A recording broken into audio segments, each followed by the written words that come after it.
Sa wakas ay nawala na ang pagdududa nitong si Lynette, nakasabwat ni Irene itong si Joyce at pinaniwalaan niya na nga ang kaibigan ni Irene na hindi naman talaga sila kawatan dahil hindi naman nila kailangan talaga ng pera. Yun nga lang nang ibubuking sana ni Joyce dito kay Lynette na alam niyang may nangyari sa kanyang kaibigan at dito kay Doc Carlos ay biglang naputol na ang kanilang usapan sa bigla ba namang pagsulpot nitong si Doc Carlos. Hindi naman obvious direct at mga writers na love nyo talaga itong si Doc Carlos dahil ganun nyo na lang siya pagtakpan. Sa kabilang banda, si Annalyn pa talaga ang makakakumpirma at makakakita sa bangkay na pinaglalamayan nila Aling Susan na ito nga ang kanyang tita Irene at muntik pa nga niyang hindi makilala dahil sa dami ng pasa nito sa mukha na tinakpan lang ng makeup pero hindi kinaya. Kaya naman agad tatawagin ni Annalyn ang kanyang Lola Susan at ang kanyang Ninang Josa upang makita nila ang bangkay. Wala nga sanang pakialam si Chang Susan dahil sa ang pagsusugal lang naman ng kanyang pakay doon sa burol. Samantala, magkakaroon naman ng interes itong si Justin na ipahanap itong si Irene at hindi na nga siya magpapatumpik-tumpik at magpapatulong siya sa kanyang tatay na si Eric. At nang pinakita na ni Justin ang larawan nitong si Irene sa kanyang tatay, ay isasuggest ng kanyang ama na kailangan pa niyang lumikom ng iba pang impormasyon upang mas makilala nila itong si Irene. Samantala, sa muling pagdalaw nga nitong abogado ni Carlos kay Moira,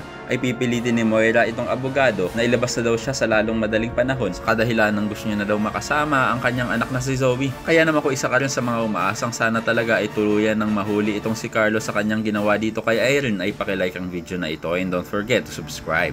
Thanks for watching and see you next time. Bye-bye!